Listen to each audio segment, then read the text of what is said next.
మణి నీవు నోటి చేసినప్పుడు ఏ చండాలుడు అన్నాడు. మీ అమ్మ మాత్రం నన్ను పన్నెత్తి మాట్లాడినదా? దినములు కొంచెం తారుమారుగానప్పుడు ఇట్లా గృహచిత్రములు ఎవరికైనా తప్పదు. దైవం అందరికీ ఈ పూట అతను ఆ తారసలని అతడు నా బాల్యమిత్రుడు బిల్లమంగళుడు. బిల్లమంగళుడు అనగా ఆనాడు నేను చూసిన అందగానే కావాలి. ఏమండి ఎర్రగా పుష్టిగా పొడుగ్గా ఉన్నారు వారేనా?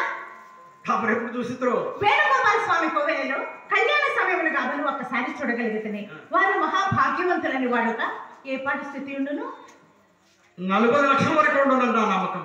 40 లక్షలే ఆ బిల్లమంగళుడు నేను సహాధ్యాయుడు.